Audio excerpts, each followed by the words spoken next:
예배드리는 사람들 중에 파벌이 많습니다. 관람파가 있습니다. 목사가 얼마나 잘하는지 보자 하고 구경꾼으로서 와서 앉아있는 관람파가 있습니다. 수면파도 있습니다.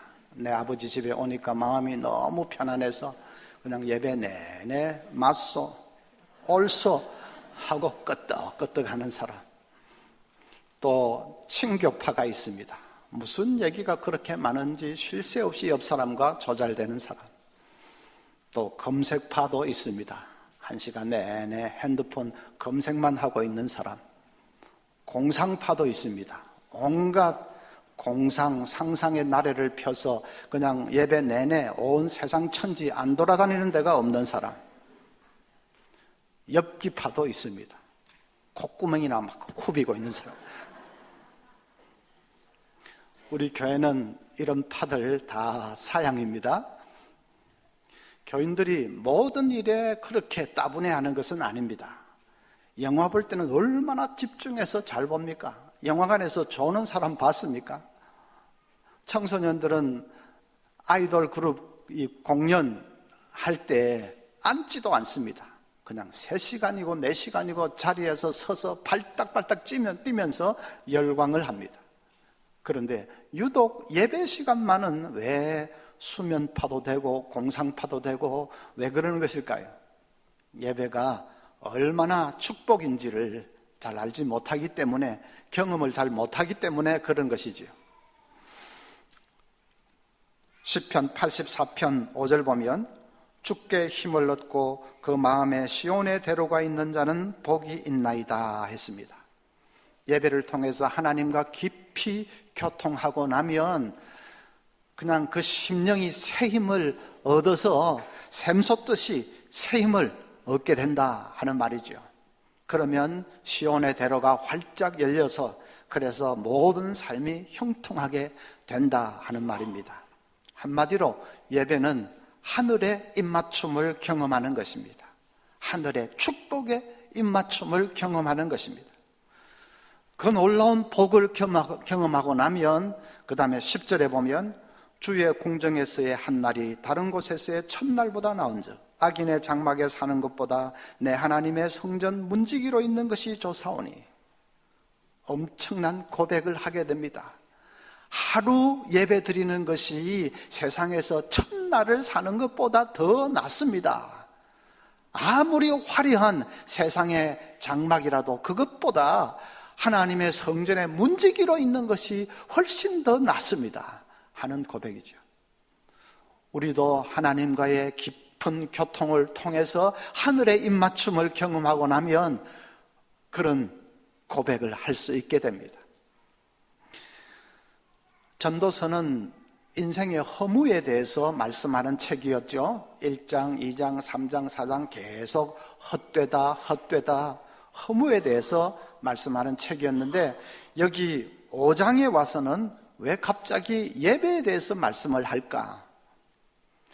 예배가 인생의 허무를 이기는 최선의 길이기 때문입니다. 예배가 답이기 때문입니다. 자, 그러면 어떻게 하면 그런 예배를 드릴 수 있을까? 오늘 거기에 초점을 두고 한번 생각을 해봐야 되겠습니다. 첫째는 전심을 다해서 드리는 예배가 되어야 합니다. 1절 말씀에 너는 하나님 앞으로 들어갈 때에 내 발을 삼갈지어다 했습니다. 발을 삼가라 하는 말은 조심해야 된다, 신중하게 행동해야 된다, 그런 뜻이죠. 거룩하신 하나님의 임재 앞으로 나아가는 것이 예배이기 때문에 그럴 때는 진지하게 경외하는 마음으로 나아가야 한다는 말입니다. 하나님 앞에 꿇어 엎드리는 자세로 나아가야 한다 하는 말입니다. 예배라는 말의 헬라어 원어는 프로스쿠네오라는 말인데, 그 말의 뜻은 엎드려 절하다, 굽어 엎드리다, 엎드려 절하다, 그런 뜻입니다. 옛날 왕을 아련할 때는 신하든지 백성이든지 전부 그냥 납작하게 엎드리지 않습니까? 예배는 만왕의 왕이신 하나님 앞에 나아가는 것이기 때문에 그래서 하나님 앞에 납작하게 꿇어 엎드리는 것입니다. 중세시대 지은 유럽의 성당들 가보면 엄청나게 크고 웅장합니다. 베드로 대성당 그런 데 가보면 정말 상상을 초월할 정도로 크고 웅장합니다. 성당을 왜 그렇게 크고 웅장하게 지었을까? 단순히 사치하고 화려한 것이 좋아서 그렇게 지은 것만은 아닙니다. 크고 영원하신 하나님 앞에 우리는 얼마나 작고 미미한 존재인가 하는 것을 나타내기 위해서 그렇게 지은 것입니다. 정말로 그 크고 웅장한 그런 성당에 나 혼자서 한쪽 구석에서 가만히 앉아 있다고 생각을 해보십시오. 크고 영원하신 하나님 앞에 절로 꿇어 엎드려 경배하고 싶은 마음이 간절해질 것입니다. 예배는 영원하신 만왕의 왕 앞에 납작하게 엎드려서 그분만을 우러러 바라보는 것이다. 제가 어느 교회 설교 초청을 받아갔는데 예배당에 들어서면서 안내하는 집사님에게 주보 한 장 달라고 했습니다. 집사님이 사방을 찾다가 눈에 안 띄는 모양인지 그냥 목사님 제가 낮 예배 때 사용한 주보가 있는데 그거라도 괜찮겠습니까? 그래서 괜찮다고 달라고 해서 자리에 앉아서 이 주보를 살펴보는데 구석에 걸쩍거려 놓은 낙서가 눈에 쏙 들어왔습니다. 목사님 반지 본래부터 꼈나? 이게 무슨 말인가 하다가 금방 알 수 있었습니다. 아마 그 집사님이 낮예배 때 성가대석에 앉아 계셨던 모양이지요. 목사님이 손을 이렇게 해서 설교를 하는데 그 손가락에 반지가 눈에 쏙 들어옵니다. 저 반지 좀 못 보던 건데 목사님이 새로 반지를 하나 하셨나? 아니면 본래부터 끼고 계셨는데 내가 그동안 못 본 건가? 그래가지고 궁금증을 이기지 못해서 주보에다가 걸쩍거렸습니다. 목사님 반지 본래부터 꼈나? 옆으로 막 돌렸습니다. 답이 어떻게 왔는지는 모르겠습니다. 그런 거 저런 거 다 애교로 봐줄 수 있지만은 그래도 예배 시간이 그런 시간이 아닙니다. 사람이나 살피고 쪽지나 돌리고 핸드폰이나 만지작거리고 그럴 시간이 아닙니다. 지금 만왕의 왕 앞에 나왔는데 그분 앞에 지금 납작하게 엎드렸는데 그럴 시간이 아니지요. 전심을 다해서 예배를 드릴 수 있어야 됩니다. 신명기 6장 4절부터도 보십시오. 이스라엘아 들으라. 우리 하나님 여호와는 오직 유일한 여호와이시니 너는 마음을 다하고 뜻을 다하고 힘을 다하여 내 하나님 여호와를 사랑하라. 거룩하신 하나님의 임재 앞에 나왔으면, 하나님 앞에 이렇게 납작하게 엎드렸으면 마음을 다하고 뜻을 다하고 힘을 다해서 전심을 다해서 하나님만을 바라보면서 예배할 수 있어야 된다 하는 말이죠. 그래서 예배 순서 하나하나에 우리의 전심을 다해야 됩니다. 예배 초두에, 제일 초두에 참회의 기도 시간이 있죠. 왜 예배를 시작하면서 처음에 참회 기도 순서가 있느냐? 우리가 거룩하신 하나님의 임재 앞에 나오면 제일 먼저 떠오르는 것이 나의 죄이기 때문입니다. 이사야 선지자도 성전에서 영광 중에 계신 하나님을 배울 때에 그 이사야 선지자가 반응이 뭐라고 합니까? 이사야 6장 4절에 6장 5절에 그때에 내가 말하되 화로다 나여 망하게 되었도다. 나는 입술이 부정한 사람이요 나는 입술이 부정한 백성 중에 거주하면서 만군의 여호와이신 왕을 배웠음이로다 하였더라.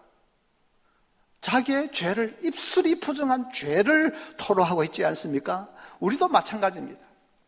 거룩하신 하나님 앞에 나와 설 때에 제일 먼저 생각나는 것은 내 죄입니다. 그래서 예배 초두에 참회 기도 순서가 있습니다.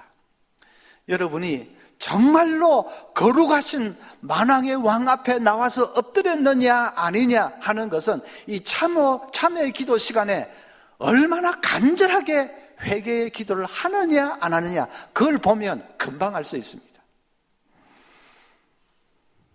참회의 기도 시간에 가장 진지하게 회개의 기도를 드리십시오. 내 입술로 지은 죄, 마음으로 지은 죄를 회개하십시오. 좀 짧은 시간이긴 하지만 그래도 내가 돈을 섬기고 세상의 명예를 섬기고 세상 성공을 섬겼던 그 모든 우상숭배에 대해서 회개하십시오. 우리는 예배 시간에 하나님이 수화기를 들고 계신 것처럼 생각합니다. 내가 땅에서 아뢰면 하나님은 수화기를 들고 하늘에서 들으시는 것처럼 생각합니다. 그게 아니고 하나님은 수화기를 들고 계신 것이 아니라 청진기를 들고 계십니다. 청진기를 가지고 내 가슴에 대시고 하나님은 우리 마음을 먼저 살피십니다. 그 하나님 앞에서 진지하게 참회의 기도를 하는 것입니다. 찬송을 부를 때도 전심을 다해 불러야 합니다. 흔히 교인들 중에 찬송가 가사가 잘 외워지지 않는다, 잘 기억이 나지 않는다 그러는 분들이 있습니다.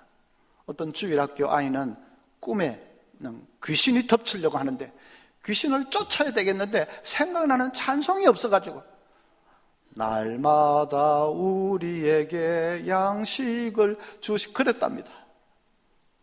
어떤 집사님은 귀신을 쫓아야 되겠는데 생각나는 찬송이 없어서 고요한 밤 귀신이 놀고 있네 하지 않겠습니까?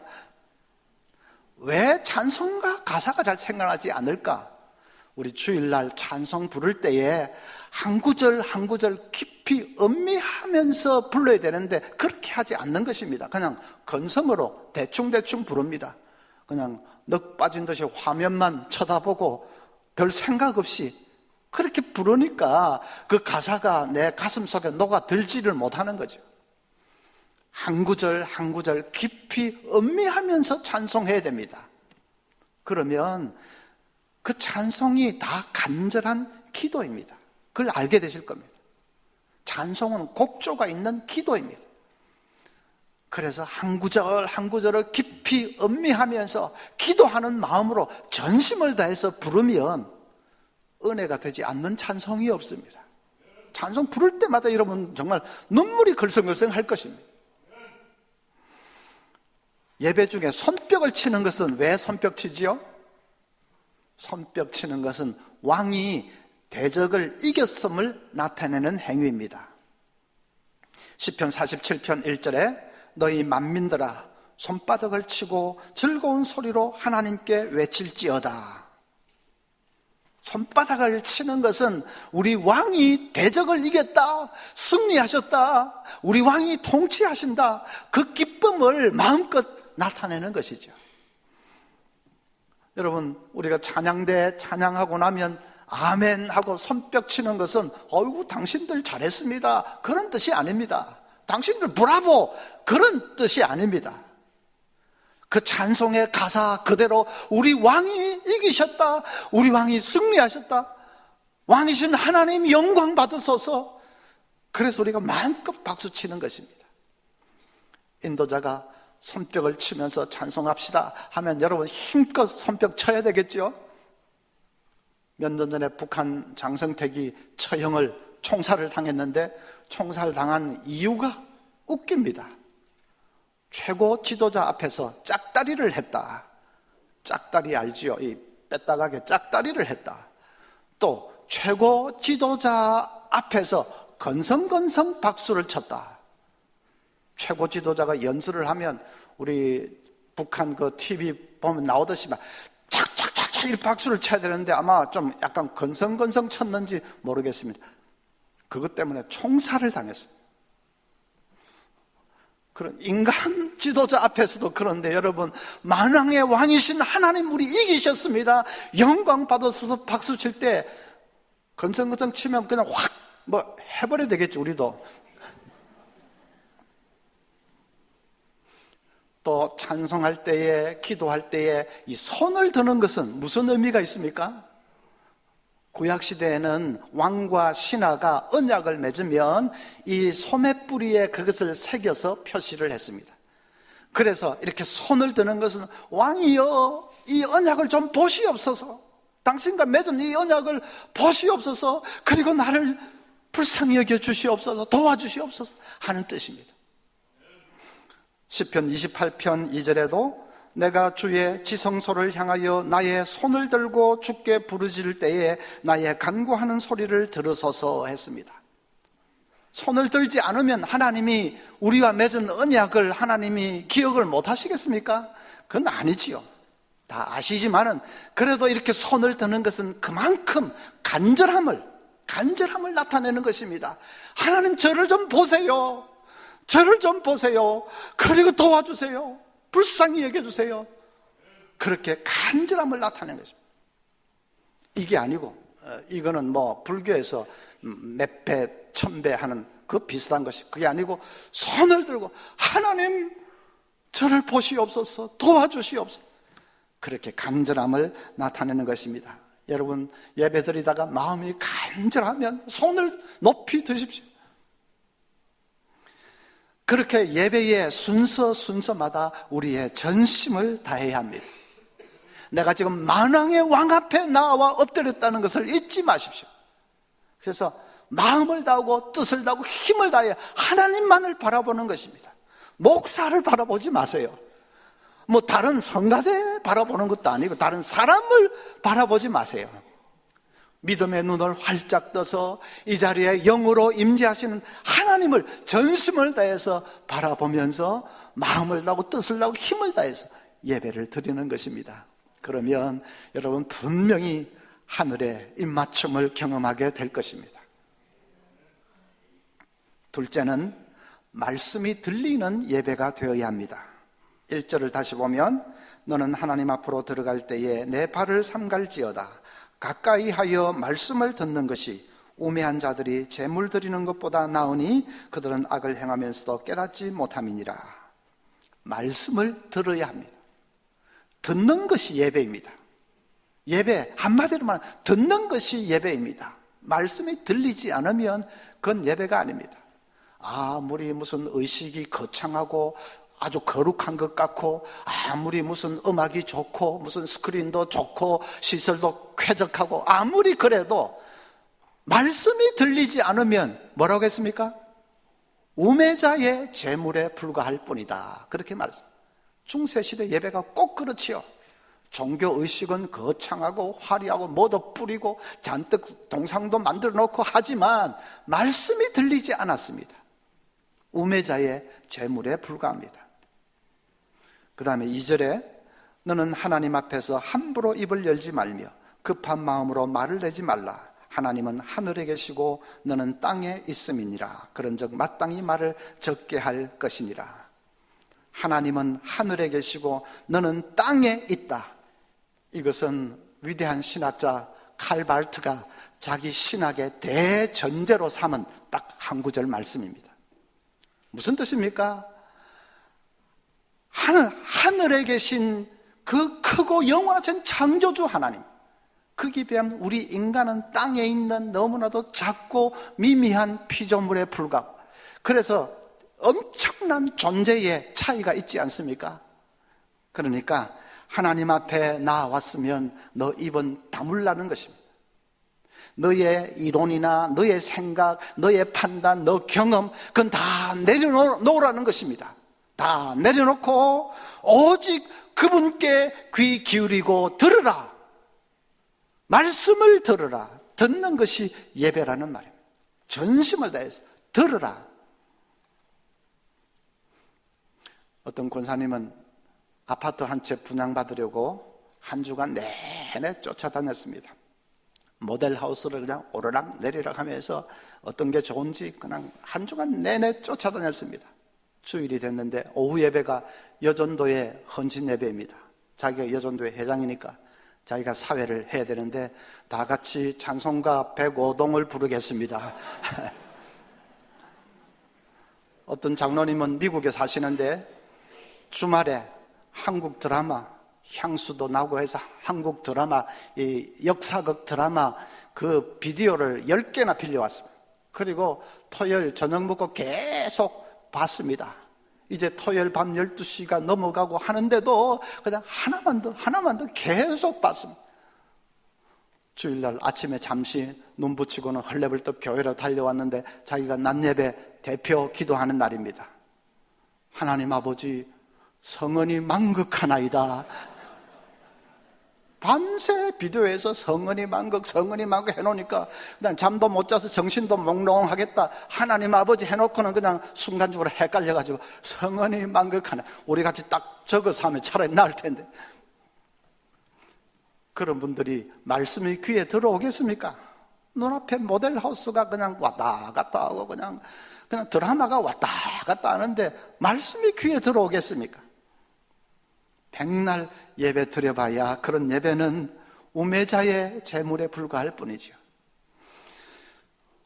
우리 여기도 혹시 아파트파, 비디오파가 없는지 모르겠습니다. 어떤 목사님이 이런 얘기를 했습니다. 자기 교회 집사님 한 분이 임종을 맞게 됐는데 너무나도 두려워하더랍니다. 죽음이 다가오는데 두렵지 않은 사람이 누가 있겠습니까마는 그 집사님은 이상할 정도로 너무나도 두려워합니다. 그러다가 숨 넘어가기 직전에 그냥 가냘픈 음성으로 이런 고백을 했습니다. 목사님, 저는 수십 년 예수 믿었지만은 설교를 한 번도 제대로 들은 적이 없습니다. 설교 시간이 되면 작심하고 잠을 자거나 아니면 수첩을 꺼내서 사업 설계를 했습니다. 이제 하나님 앞에 서야 되겠는데 붙잡을 말씀이 없어서 너무너무 두렵습니다. 목사님이 뭐라고 할 말이 없더랍니다. 뭐 어떻게 도와줄 수가 없습니다. 지금 숨 넘어가는 순간인데 뭘 어떻게 도와줄 수가 있겠습니까? 교인들 중에 의외로 그런 분들이 있습니다. 여기 앉아 있기는 한데 마음은 딴 데가 있습니다. 그래서 말씀이 들리지가 않습니다. 자꾸 그러면 그게 이제 습관이 돼가지고 그분은 작심을 하고 잠을 잤다고 하는데 습관이 돼가지고 그래서 그냥 설교 시작하면 졸음이 오고 그냥 잡념이 들고 그래 되면 정말 그건 곤란한 것이죠. 그러면 그래가지고 영이 텅 비어 있으면 인생의 위기를 당할 때 감당할 수가 없습니다. 마지막 순간을 당할 때 감당할 수가 없습니다. 여러분, 전심을 다해서 말씀을 들어야 합니다. 말씀 듣는다는 것은 말씀을 자기에게 적용시키는 것을 말합니다. 나도 다 듣고 있다. 그게 듣는 것이 아니고 말씀을 자기에게 적용시키는 것을 말합니다. 말씀이 선포될 때에 그 말씀으로 자기를 비추어 보면서 나에게 잘못된 것이 없는가? 자기를 살피는 것입니다. 나에게 좀 부족한 것이 없는가? 내가 좀 변화되어야 될 부분이 없는가? 그렇게 말씀에 자기를 비추어 보면서 자기를 살피는 것, 그것이 적용하는 거죠. 적용을 해야 됩니다. 똑같이 말씀을 듣는데 어떤 사람은 은혜를 받는데 어떤 사람은 도통 은혜하고는 거리가 멀고 그 차이는 어떻게 해서 생기는 것입니까? 은혜를 못 받는 사람들은 적용을 안 하는 것입니다. 적용은 안 하고 평가만 하고 있습니다. 목사 설교 좀 몇 점쯤 줄까? 잘하나 못하나 평가만 하고 있습니다. 어떤 사람은 분석만 하고 있습니다. 어떤 사람은 검색만 하고 있습니다. 저 말이 지금 맞나 틀리나 검색만 하고 있습니다. 그러면 백날이 가도 은혜를 받을 수가 없습니다. 여러분, 평가도 아니고 분석도 검색도 아니고 적용을 하십시오. 선포되는 말씀에 자신을 비추어 보면서 내가 좀 변화되어야 될 거 없는지, 내가 좀 잘못된 거 없는지 그렇게 자신을 돌아볼 수 있습니다. 적용을 하라고 하니까 또 어떤 사람은 남에게 적용을 합니다. 좀 은혜롭다 싶으면 꼭 고개를 드리번 김집사 안 왔나? 김집사 오늘 저 말 들어야 되는데, 우리 마누라가 저 말 들어야 되는데 마누라 지금 잘 듣고 있나 없나? 드리번 합니다. 아니고 당신이 들으셔야 되죠. 김집사가 저 말 꼭 필요한 데가 아니라 당신이 들으셔야 되죠. 어떤 설교든지 하나님의 말씀이 선포되는데 그 말씀의 거울 앞에 내 자신을 세워볼 때에 내 자신의 허물이 발견되지 않는 것이 어디 있겠습니까? 그래서 나 자신을 돌아보고 적용을 시켜야 합니다. 그래서 말씀의 심령에 부딪혀 오면 우리 누가 하시는지 모르겠어요. 아멘으로 그렇게 응답하는 것이 좋습니다. 일부러 아멘을 유도하는 그런 목사님들 계신데 저는 그건 그렇게 바람직하지 않다고 생각합니다. 어떤 부흥사께서는 그냥 다른 교회에서 부흥에 인도하면서 여러분 제가 오늘 36번 버스를 타고 여기 온 거 믿으시면 아멘 하시기 바랍니다. 교인들이 아멘! 우매자의 재물에 불과할 따름입니다. 그게 아니고 말씀이 내 심령에 부딪혀 올 때에 아멘으로 응답하는 것입니다. 고린도후서 1장 20절에 하나님의 약속은 얼마든지 그리스도 안에서 예가 되니 그런즉 그로 말미암아 우리가 아멘하여 하나님께 영광을 돌리게 되느니라. 하나님께 영광 돌리는 것이 어디 먼데 있는 것이 아니라 말씀이 부딪혀 올 때에 내가 겸손하게 그 말씀 받아들이면서 믿음으로 아멘할 때 하나님께서 그것을 보시고 한없는 영광을 받으신다고 했습니다. 그러니까 왜 한 사람만 자꾸 하지? 힘있게 우리가 아멘 하셔야 되겠죠. 여러분 경험하실 겁니다. 아멘 할 때 내 마음문이 활짝 열리는 거 경험합니다. 아멘 한번 할 때 이 마음문이 활짝 열리는 거, 그러면 더 은혜가 충만하게 되지요. 어떤 새신자분이 서문교회는 다른 거는 다 좋은데 예배 시간에 아멘 소리가 좀 작은 것 같아. 그래서 제가 그런 게 아니고 우리 교인들은 속으로 다 아멘 합니다. 그래 얼렁뚱땅 말하기는 했는데 물론 여러분 속으로 아멘 하시지요. 겉으로도 그냥 억지로가 아니라 말씀이 내 마음에 부딪혀 올 때에 여러분 아멘 하시기를 바랍니다. 얼마나 좋습니까? 그리고 인간적으로 말해도 아멘으로 하다 보면 설교자가 힘이 바짝 나서 그냥 말씀 전하는 것에 더 갑자기 확신이 팍 생기고 얼씨구 하는 그 비슷하게, 그래서 더 영감도 떠오르고 그렇게 되는 것이지요. 한 주간 후에도 꼭 잊어버리지 마시기를 바랍니다. 세 번째는 삶으로 열매 맺는 예배가 되어야 합니다. 4절에 내가 하나님께 서원하였거든 갚기를 더디게 하지 말라. 하나님은 우매한 자들을 기뻐하지 아니하시나니 서원한 것을 갚으라. 서원은 요즘 말로 하면 맹세입니다. 우리 예배 때 말씀이 부딪혀오고 은혜를 받으면 맹세를 하죠. 결심을 하고 작정을 합니다. 하나님, 저 말씀대로 제가 이렇게 살겠습니다. 다짐을 하고 맹세를 합니다. 그랬으면 그걸 꼭 지키라는 말입니다. 말로서 끝나지 말고 그걸 꼭 지키라는 것입니다. 그래서 이 예배가 삶 속에서 열매로 나타날 수 있어야 된다 하는 말이지요. 하나님께서 이스라엘 백성들을 아주 격하게 책망하신 것도 바로 이 부분이 부족하기 때문입니다. 이사야 1장 11절부터 보면 여호와께서 말씀하시되 너희의 무수한 재물이 내게 무엇이 유익하뇨? 나는 순양의 번제와 살찐 짐승의 기름에 배불렀고 나는 수송아지나 어린 양이나 순염소의 피를 기뻐하지 아니하노라. 너희가 내 앞에 보이러 오니 이것을 누가 너희에게 요구하였느냐? 내 마당만 밟을 뿐이니라. 하나님께서 제사 드리라고 말씀해놓고는 지금 여기서는 나는 그런 거 하나도 기뻐하지 않는다.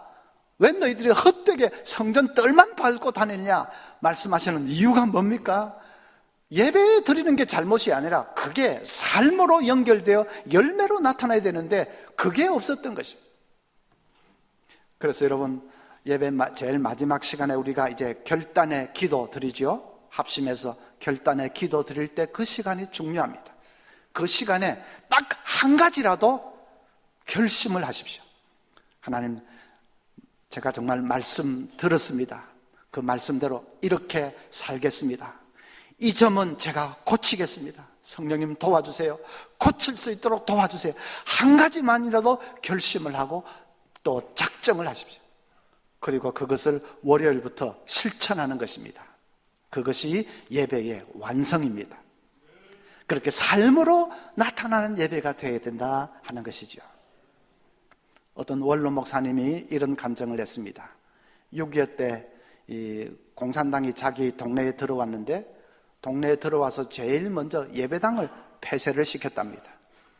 예배 못 드리도록 아예 예배당을 창고로 만들어 버렸습니다. 그래도 교인들이 몰래 예배당 처마 밑에 모여서 예배를 드리니까 안 되겠다 하고는 예배당을 아예 헐어버렸습니다. 그게 이제 이 북한의 공산당이 지독한 것이 바로 그렇습니다. 역사상에 공산화된 국가가 많았는데 그 나라들 중에 예배당을 다른 용도로 사용했으면 했지 아예 헐어버린 나라는 북한밖에 없습니다. 그래도 교인들은 포기하지 않았습니다. 그 헐어버린 빈 이 공터에 몰래 와서 기도를 합니다. 어떤 사람은 밤을 새워가면서 기도를 합니다. 그러니까 밤새 눈이 온 날이면 아침이 되면 눈밭 여기저기서 눈이 들썩들썩합니다. 사람들이 가만히 뒤집어 쓰고 밤새 기도하다가 아침이 되어서 이제 눈을 털면서 일어나니까 눈밭 여기서 들썩들썩합니다. 그 원로 목사님이 수십 년이 지난 그 옛날 일인데도 지금도 그 눈을 틀면서 눈밭에서 일어나던 교인들의 모습이 잊혀지지가 않는다고 얘기를 했습니다. 얼마나 예배가 그리웠으면 그렇게 가만히 뒤집어 쓰고 눈밭에서 기도하고 예배를 드렸겠습니까? 그분들의 후손들이 아마 지금 북한의 이제 지하교회에서 눈물로 기도하고 있을 것입니다. 탈북자들 얘기 들어보면 가정교회, 지하교회에서 몰래 예배를 드릴 때 제일 먼저 벽에 걸려있는 김일성, 김정일 사진을 떼서 엎어놓고 시작한다고 합니다. 하나님 앞에 예배 드리는데 이 무슨 김일성, 김정일 사진 완전히 땅바닥에, 방바닥에 엎어놓고 예배를 드린다는 것입니다. 그 발각이 되면 어떻게 되겠습니까? 그렇게 위험한 일인데도 그래도 너무 예배 드리고 싶으니까 그렇게 한다는 것입니다. 여러분, 예배가 어떤 사람들에게는 목숨과 생명과 맞바꾸는 그런 일이라는 것을 잊지를 마십시오.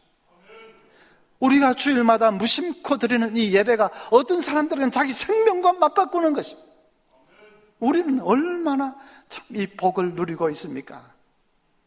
그래서 대충 그냥 습관적으로 예배 드리지 말고 전심을 다해서 드리는 예배가 될 수 있기를 바랍니다. 하여튼 내가 만왕의 왕 앞에 나와 엎드렸다, 늘 그런 마음을 가지고 순서 하나하나에 전심을 다해서 예배 드리는, 그래서 하늘의 입맞춤을 경험하는 우리 모두가 될 수 있기를 바랍니다.